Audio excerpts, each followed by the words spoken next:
We are close to 5 minutes past the launch time. Presently, the third stage of PSLV is operational, developing nominal thrust. +5 minutes. तृतीय चरण में 7.6 ton के ठोस नोदक का प्रयोग होता है और इसका प्रज्वलन काल 117.7 सेकंड का होगा। इस दौरान यह 240 किलोन्यूटन का प्रणोद उत्पन्न करेगा।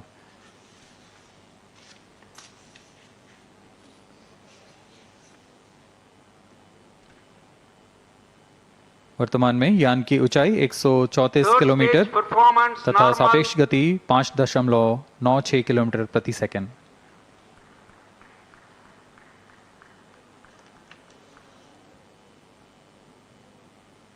जैसा कि हम जानते हैं PSLV सबसे विश्वसनीय रॉकेट रहा है इसरो का, वैसा ही प्रदर्शन करता हुआ एक और मिशन PSLV C57 का।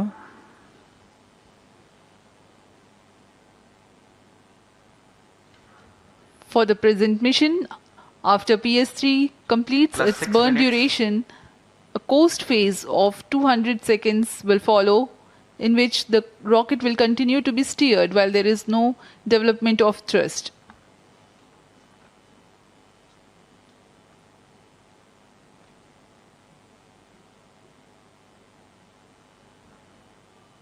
जी हाँ, अभी कुछ ही क्षणों में PS3 का प्रज्वलन काल समाप्त हो चुका है और कोस्टिंग फेज इसके बाद जारी रहेगा। Vehicle in combined hosting for approximately 200 seconds.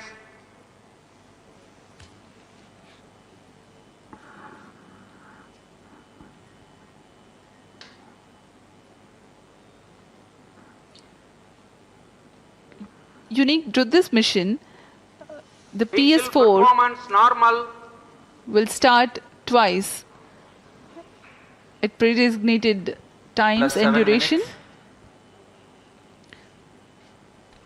The multiple start capability of PS4 will be utilized very aptly to achieve the argument of perigee of 346.6 degrees, which is very crucial for this mission.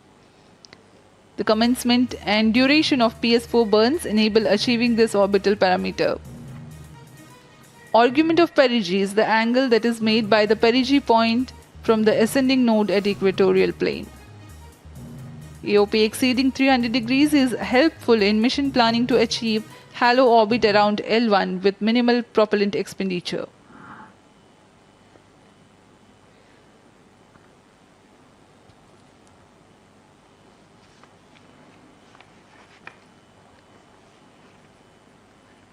सभी वैज्ञानिक गहनता से अध्ययन करते हुए इन आंकड़ों का, जो कि ग्राउंड स्टेशन द्वारा प्रसारित किए जा रहे हैं। वर्तमान में PS3 PS4 combined costing phase जारी है। यान की ऊंचाई 170 किलोमीटर तथा सापेक्ष गति 7.32 किलोमीटर प्रति सेकंड है।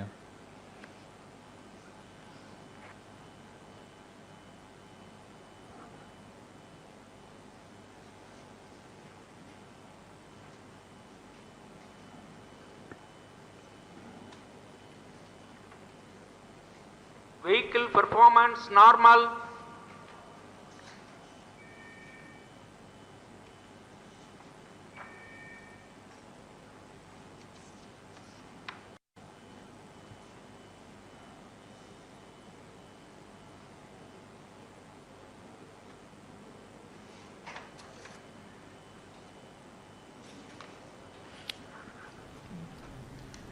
तो हमारे साथ इसरो के Speaking a few words about the Aditya L1. RC Kapoor ji लगातार जुड़े हुए हैं। आरसी कपूर जी, हम इंतजार कर रहे हैं कि इसरो के तमाम वैज्ञानिक जब खड़े होकर एक दूसरे को गले लगाकर बधाई देते हैं, तालियां बजती हैं, तो उसमें उसके लिए इंतजार क्यों किया जा रहा है? क्या कुछ शुरुआती मिनट बहुत ज्यादा महत्वपूर्ण हैं और सेलिब्रेशन जब तक 100% श्योरिटी नहीं हो जाती या वो जो मिशन उन्होंने दिमाग में सोचा अचीव नहीं हो जाता तब तक रुका रहेगा? बिल्कुल सही बात है। हम इंतजार करना चाहिए कि जब वो सब खड़े होके अपलॉड करेंगे, लेकिन उससे पहले अगर आप मुझे इजाजत दें, शैलेंद्र जी के अमर शब्दों में, कोई ना रोको दिल की उड़ान को, दिल वो चला। बिल्कुल सर, और दिल तो कह रहा है कि मिशन सफल हो गया। हालांकि वैज्ञानिक जो वहाँ बैठे हुए हैं वो लोग एक एक चरण का इंतजार कर रहे हैं। अभी जो खबर आ रही है आदित्य L1 के तीसरे चरण की जो तमाम जो चीजें हैं वो प्रक्रिया जो है उनको बताया जा रहा है कि सब इंटैक्ट है, सामान्य है। तो मैं आपसे समझना चाहूंगी एक आम आदमी के लिए कि अभी वहाँ क्या हो रहा है, किस चीज का इंतजार हो रहा है। जैसे हम सुन रहे हैं कि straps removed, second strap removed, 100 seconds जो हैं वो तय कर लिए हैं। तो ये कितना क्या क्या स्टेप्स होंगे इसमें आगे अब? आखिरी स्टेप में तो देखिए S4 जो स्टेज है वो उसमें भी इंजन है और जो आदित्य L1 के साथ जो है एक वो प्रोपल्शन सिस्टम रहेगा। तो इस समय तो जो सारी कवायद जो है इसको एक दीर्घवृत्ताकार कक्षा में डालना है। इसमें पेरिजी जैसा कि एक फिगर बताई गई थी 234 किलोमीटर और एपोजी 19,000 किलोमीटर से थोड़ा ज्यादा। लेकिन देखिए PSLV रॉकेट के जरिए हम एक पहले ऑर्बिट अचीव करते हैं, फिर हर फेरे में एक क्षण आता है जब हम इसकी दीर्घवृत्ताकार कक्षा को थोड़ा बढ़ाते हैं। तो हर बार थोड़ी थोड़ी स्पीड देते जाते हैं, तो फाइनली हमको एस्केप वेलोसिटी मिल जाती है 11.2 किलोमीटर प्रति सेकंड की, कि जब हमारा फिर यान जो है पृथ्वी के प्रभाव से निकल के अपने गंतव्य की तरफ चले जाएगा। आरसी कपूर सर, ये जो इस वक्त की एक बड़ी खबर अब दिखा रहे हैं दर्शकों को कि जो तीसरा चरण है उसको हमने सफलता के साथ हासिल कर लिया है आदित्य L1 ने। अभी लगभग कितने चरण और होंगे सर जिनके लिए अगले 73 मिनट बेहद महत्वपूर्ण बताए जा रहे हैं? देखिए ये बात इसरो की तरफ से ही आनी चाहिए क्योंकि ये सूचना मेरे पास नहीं थी, लेकिन और मेरा स्क्रीन भी ब्लैंक है, जरा इसको अलाइव कर दीजिए। जी बिल्कुल हम करते हैं सर। और अनुराग, जैसे आरसी कपूर जी से हम समझने की कोशिश करेंगे सॉलिड, लिक्विड, फिर मतलब सॉलिड लिक्विड। तो ये जो पूरा 4 जो फ्यूल होते हैं ये यूज होते हैं जब तक आदित्य L1 जो है वो लॉन्चिंग रॉकेट से अलग नहीं हो जाता। तो मेरे ख्याल से जितना मैं समझ पा रही हूँ शायद उसी का इंतजार है कि जब तक आदित्य L1 जो है वो अलग नहीं हो जाता अपने लॉन्चिंग रॉकेट से। 73 मिनट का शायद ये वक्त जो है उसमें लगेगा। बाकी इस पर मोहर जो है वो आरसी कपूर साहब लगाएंगे। आरसी कपूर साहब, आप सुन पा रहे हैं मुझे? हाँ, बिल्कुल सही बात है, आपने सही बोला है। और आखिर में ये सारी स्टेजेस के साथ अलग होके आखिरकार सिर्फ आदित्य L1 रहेगा और उसका अपना प्रोपल्शन सिस्टम रहेगा। उसी को हमने इस दीर्घवृत्ताकार कक्षा में डालना है। तो वो ये सब चीज चरणों में होती है। तो ये किस समय होना है, आमतौर से हम देखते हैं ना जब सैटेलाइट को लॉन्च करके PSLV के जरिए, तो करीब 17 मिनट में कार्रवाई पूरी हो जाती है। इस बार मैं नहीं जानता कि वो ये कितने मिनट्स में होने वाली है, और मेरे ख्याल में अभी 12 मिनट से ज्यादा हो चुके हैं अभी लॉन्चिंग टाइम से जी। तो और मुझे सारी खबर तो आप ही लोगों से मिल रही है। ठीक। आरसी कपूर सर, क्या जो तस्वीरें आदित्य L1 से हमें मिलनी शुरू होंगी उसके लिए जनवरी 2024 तक का इंतजार करना होगा, या तस्वीरें मिलने की जो प्रक्रिया है, सफर है, वो पहले ही शुरू हो जाएगा? देखिए, एक तो बात तो है कि L1 तक पहुंचना है और वो 4 महीने का समय लगेगा।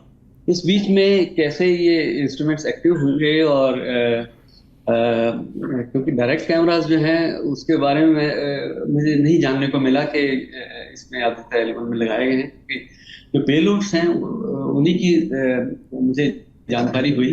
जो 7 पेलोड्स हैं जो ये बताते हैं कि जिनके जरिए हमने सूर्य का विभिन्न वेवलेंथ्स पर अध्ययन करना है, और साथ में इंसिटू का मतलब है कि ऑन द स्पॉट जैसे आप एक्सपेरिमेंट करके जो है कुछ मेजरमेंट करते हैं, उसके लिए इंस्ट्रूमेंट्स हैं जो कि सूर्य की तरफ से जो ऊर्जावान कणों की बौछार आती है उसको हमने जानना है, और उसके घनत्व का, उनकी गति का पता करना है। और जो पृथ्वी के आसपास का जो अंतरिक्ष है उसमें जो वेदर की क्या कंडीशन है, यानी कि जिसको हम स्पेस वेदर कहते हैं, वो आज इसलिए जरूरी हो गया है कि क्योंकि हमारी जो जिंदगी है और वो काफी हद तक टेक्नोलॉजी निर्भर हो गई है। तो कोई डिस्टर्बेंस नहीं होनी चाहिए, हमारे सैटेलाइट ठीक से काम करने चाहिए। जैसे आप मुझे देख रहे हैं, मैं आपको देख पाऊंगा, और मोबाइल्स चल सकते हैं।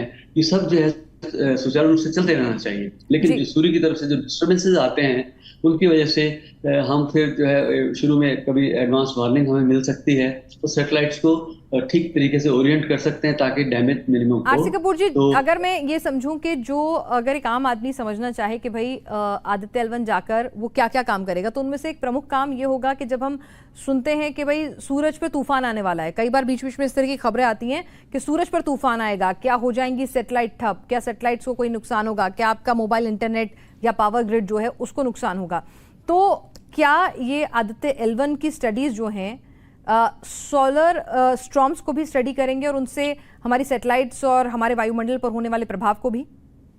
बिल्कुल सही बात है, क्योंकि हमें आमतौर से जो ये डिस्टरबेंस आते हैं सोलर फ्लेयर्स की वजह से आते हैं, जो कि सूर्य की सतह पर जो कई बार हमको धब्बे दिखते हैं और आजकल काफी ज्यादा दिख रहे हैं क्योंकि सूर्य अपने एक्टिविटी फेज में है। और वहाँ जो है ट्विस्टेड मैग्नेटिक फील्ड में एक स्टोर्ड अप एनर्जी रहती है, तो एकदम अचानक जो है इसका रिलीज होता है, तो हमको वहाँ से सूर्य से रेडिएशन आता है, अल्ट्रावायलेट में, एक्सरेज में हो,